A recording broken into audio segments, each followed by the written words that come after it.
Time now for the morning rush. Detectives now looking into the black box from a car involved in a crash involving airmen that left a woman dead. They're looking into if street racing is to blame for this.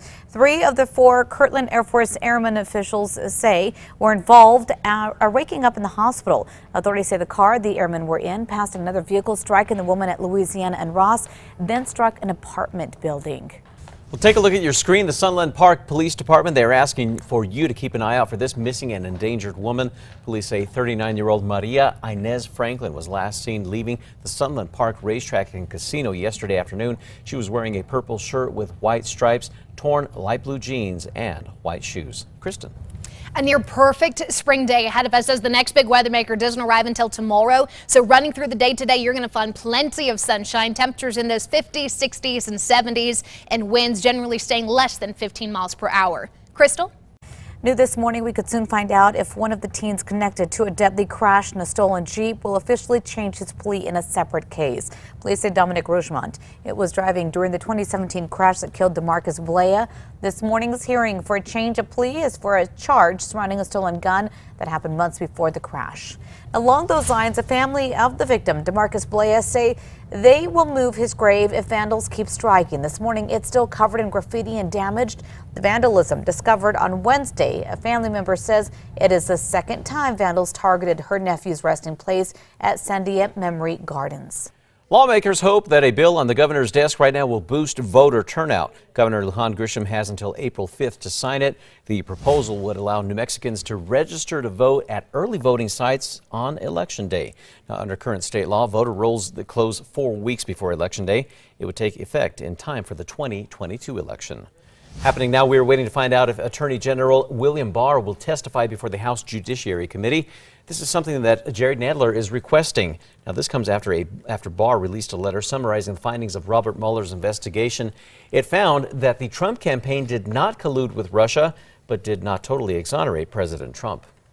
This morning, the family of 2 U.S. soldiers killed in Afghanistan over the weekend are awaiting their return home. New details for you this morning. Both of the fallen soldiers were based out of Fort Carson, Colorado. They've been identified as Specialist Joseph Collette of Lancaster, Ohio, and Sergeant First Class Will Lindsay of Cortez, Colorado. Officials say they died from wounds that they suffered during a combat operation. The woman accused of murdering an Albuquerque woman in May of 2018 is waking up behind bars. It's now up to a judge to decide if she will stay there until trial. Police say Latrice Thomas was arrested in California for the shooting death of Hillary Humbles. Police say it happened near Central and Wantabo during a fight over $40. New this morning, software changes are being installed on the Boeing 737 MAX planes this week. That means that grounded flights could soon be given the green light once again. Now, the changes are intended to decrease the chances of triggering the MCAS system, which was intended to help if the plane ever pitched upward. Instead, it's believed that may have played a role in the deadly Lion Air crash. Back here in New Mexico, the Belen School District hopes that new cameras on the outside of the 2 of their school buses will help them see who is not following the law. The district is the first in the state to add the cameras. They hope that the cameras will encourage drivers to stop.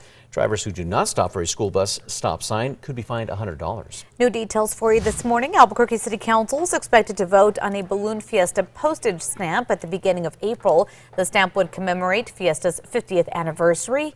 The newly proposed memorial is aimed at getting the United States Postal Service to issue the stamp in time for the anniversary, which does happen in 2021. Kristen. Today's Metro Threat Index at a 0. I've got nothing for you. Sunny skies, highs near 70 and winds less than 15 miles per hour. Near perfect weather across the metro. David?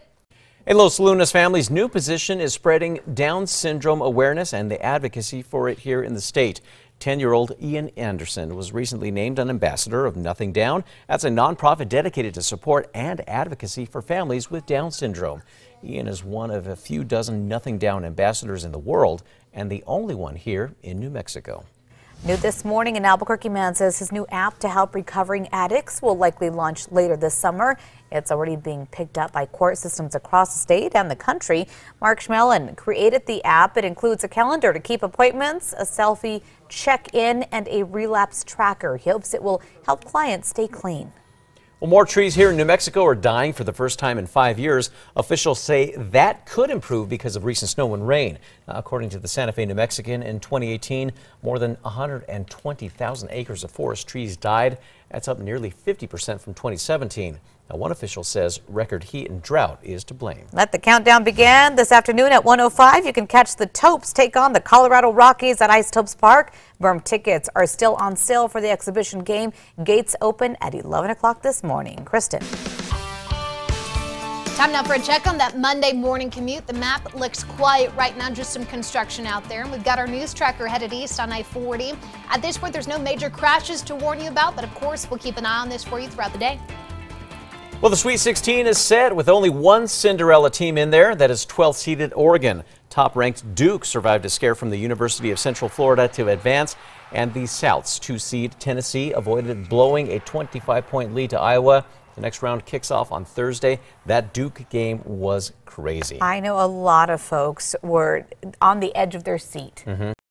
All right, well, on this date, March 25th, over the last several years, we've actually had 13 tornadoes touch down in New Mexico on this day, a couple different times there, but you see the years listed. So kind of an unlucky day here in New Mexico. That was March 25th. All right, time now for a look at those 5 facts. At number 5 for today, the Isotopes, they're set to take on the Colorado Rockies at Isotopes Park. And of course, you can still catch the game. Berm tickets are on sale for that exhibition game. Gates are set to open this morning at 11 a.m. The first pitch is slated for 1:05. Number 4 now, a new app developed by an Albuquerque man could help people on their journey to sobriety. Mark Schmelin has been sober for 3 years now. He created a progress board to help him stay organized on his road to recovery. The app includes several features to help people keep track of their appointments and also keep probation officers in the loop if need be. He's hoping for a soft launch later on this summer. If you want details on how it works, go to our website. That's always on KRQE.com. At number 3, near perfect weather today with Albuquerque near 70, most of us in the 60s and 70s with dry conditions and plenty of sunshine. Tomorrow it's going to be the storm chances working in from the south, so central and eastern New Mexico looking at the thunderstorm risk, and this is late Tuesday. The warm-up continues with a little more cloud cover Wednesday. Number 2 now, officials in Belen are now adding cameras to the outside of 2 of their school buses. One school official says they hope these new outside cameras will help them see who's not following the law and putting kids in danger. Under current state law, drivers who do not stop for a school bus stop sign could be fined $100. And at number 1 this morning, 3 of the 4 airmen who officials say were involved in a deadly crash, they are waking up in the hospital. Now, they are accused of hitting and killing a pedestrian woman.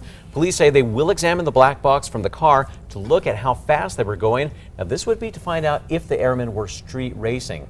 The crash happened at around 7:30 Saturday night at Louisiana and Ross in southeast Albuquerque. Police say the car the airmen were in went to pass another vehicle, then hit the woman in the intersection, and then crashed into an apartment complex. There's no word on the identity of the airmen or the woman involved.